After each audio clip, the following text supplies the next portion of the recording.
mungkin setara gender itu dari satu sudut itu memang bagus.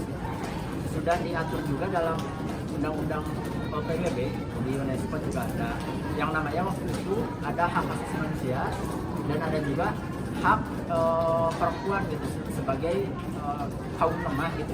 Di masa yang lalu itu kaum lemah dan di dalam deklarasi tersebut menyebutkan bahwa kesetaraan gender itu diperlukan gitu. Jadi wanita itu tidak selalu ditindas lah.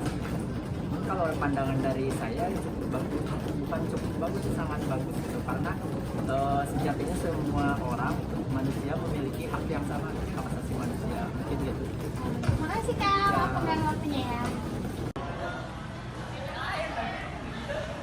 Permisi kakak, izin mengganggu waktunya ya? Iya boleh. Aku mau nanya nih, menurut kakak kesetaraan gender itu apa sih?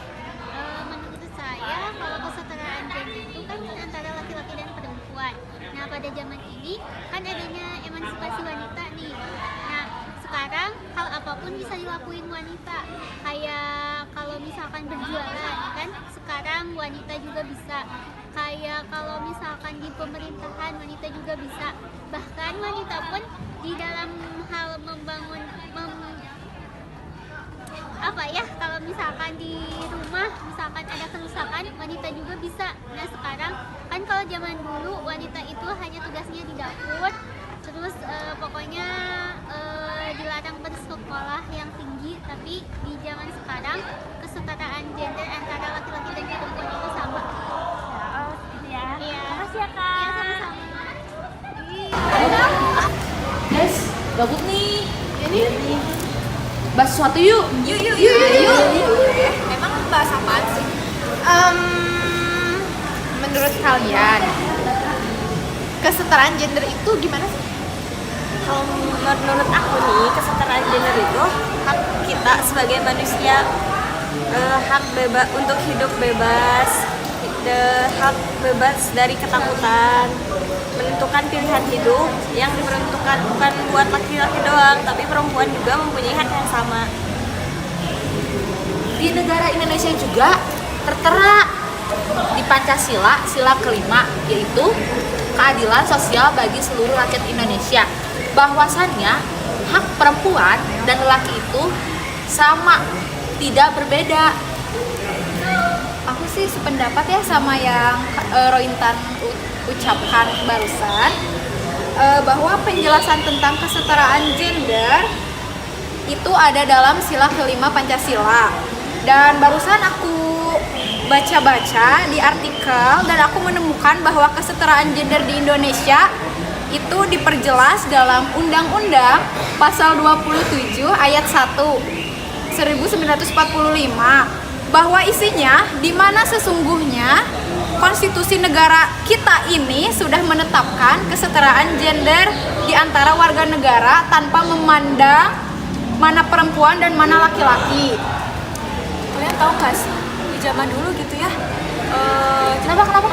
pemikiran orang zaman dulu tuh ya, wanita tuh sering dipandang rendah sama orang-orang zaman itu karena mereka tuh kayak berpandang rendahnya tuh seperti apa? Mereka tuh tidak boleh berpendidikan tinggi, harus apa ya?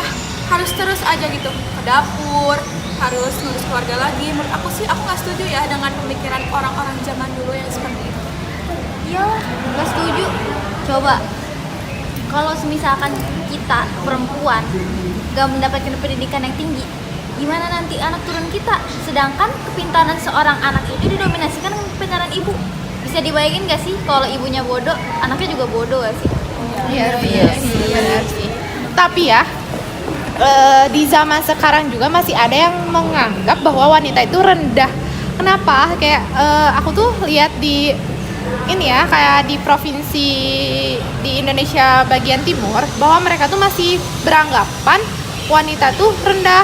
Contohnya ketika ada acara-acara besar, nah kan biasanya suka makan-makan kayak gitu nggak sih?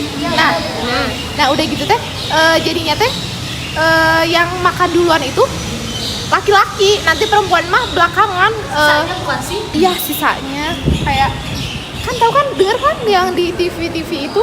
Iya.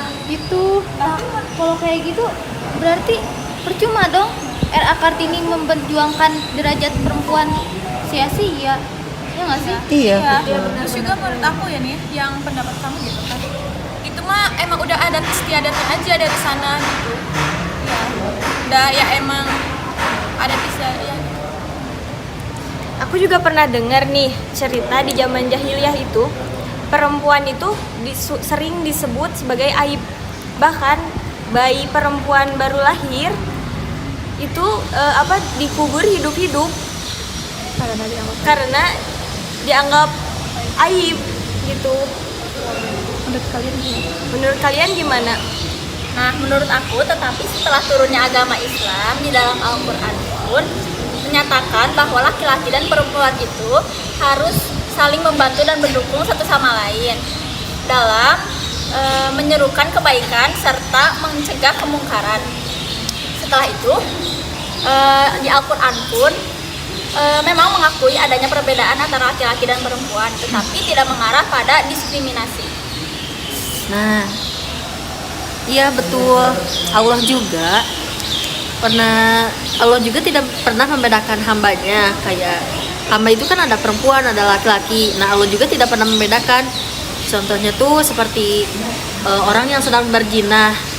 Nah, dosanya juga bakal impas kena gitu. Gak pernah dibedakan satu orang ini kena, satu orang juga harus kena, masa dibedakan gitu. Ya sih, jadi pada intinya mah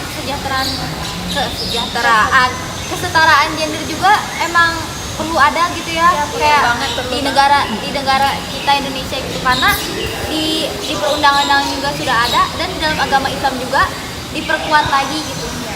Jadi ya hak perempuan dan laki-laki itu sebenarnya sama, tidak berbeda-beda nggak sih? Iya betul. Iya. Tetap sama, seimbang. Nggak boleh perempuan dibeda-bedain ya nggak sih? Betul. Setuju. Kalau kalian setuju nggak? Bagaimana? Kalian setuju nggak? Jawab di komen ya.